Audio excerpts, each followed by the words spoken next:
留意十字門嘅朋友應該好清楚，十字門呢個片區啊，要醫院係冇醫院，要市場又冇市場，連中學啊都未起好啊，咁嘅配套啊，一啲都唔算成熟啦，生活便利性呢都係一般般。咁好奇怪嘅喎，喺十字門所有樓盤當中，唯獨中海環宇天下賣得最好，而且價格係成個片區最貴嘅。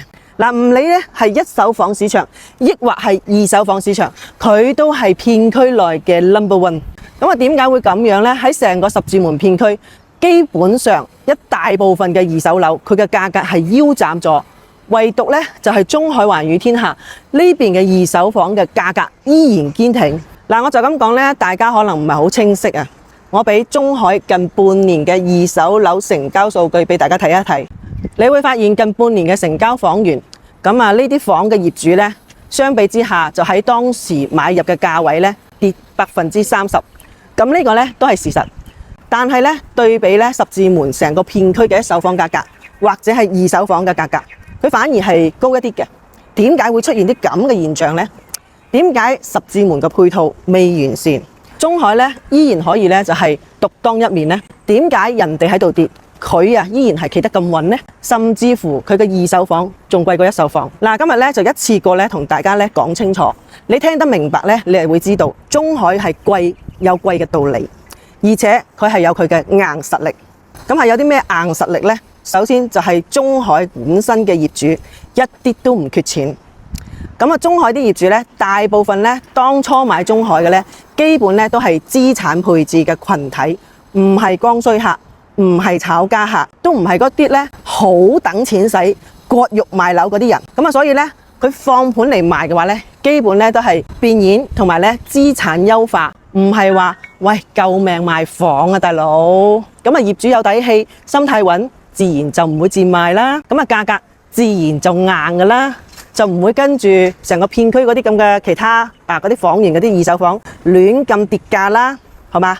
第二，中海嘅園林非常之靚仔，流動嘅佈局亦都係好靚嘅，佢個樓間距亦都係好闊落。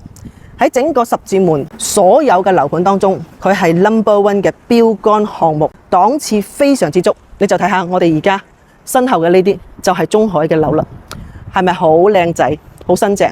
再講下呢，就係佢個戶型方正通透，動靜分區非常之合理，冇呢個明顯嘅硬傷。雖然話呢就係舊規產品，但係佢嘅實用率係可以去到95%左右，直接呢可以打低呢十字門所有嘅樓盤。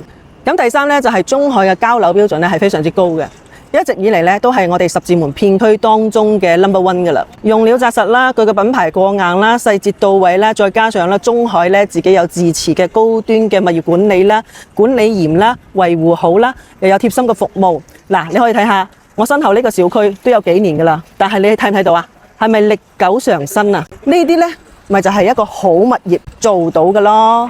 你要明白，一個好物業直接都會影響到房價㗎。呢一點係其他十字門嘅小區俾唔到嘅。第四點呢，就係周邊嘅配套呢，就係擁有千億旗艦配套，成熟又高端，一啲都唔使等。小區一路之隔就係會展中心、華發商都、瑞吉酒店、喜來登、華發中心大廈啦。仲有呢，就係中環商業街，冚唪唥都係現成㗎啦。喺中海居住嘅業主呢，如果需要係商務接待啦、高端宴請啦，同埋日常嘅行街啊、休閒娛樂啊，落樓就即達㗎啦。喺十字門呢，佢缺呢係市場同埋呢小診所呢啲剛需低端嘅配套，但係佢嘅配套呢係高端自住加商務屬性嘅頂配嘅配套。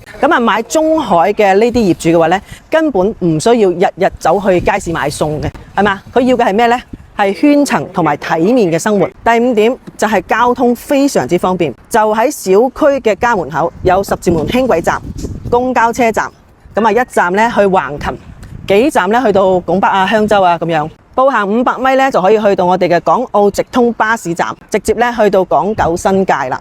無論呢係出差啦、商務啦、往返香港啦，都非常之方便。總結一句，喺我哋十字門呢邊呢，缺嘅係基礎剛需配套，但係中海佢賣嘅係唔缺錢嘅業主，高使用率嘅好戶型，同埋中海嘅品質，加上無憂嘅服務嘅管理，擁有呢千億高端配套，而且呢亦都係擁有呢就係樞紐級嘅交通，集齊呢5大嘅硬核優勢呢，中海環宇天下喺十字門真係咧 No.1 嘅存在啦。嗱，喺十字門點解其他樓盤佢會跌呢？因為產品一般，物業一般，而且咧業主唔穩啊。中海揾嘅係乜嘢呢？硬實力足夠，圈層足夠純粹，而且咧喺中海需要接盤嘅呢啲業主啊，永遠都係高端客戶。所以你會問我，中海環宇天下啲價格點解一直仲咁高啊？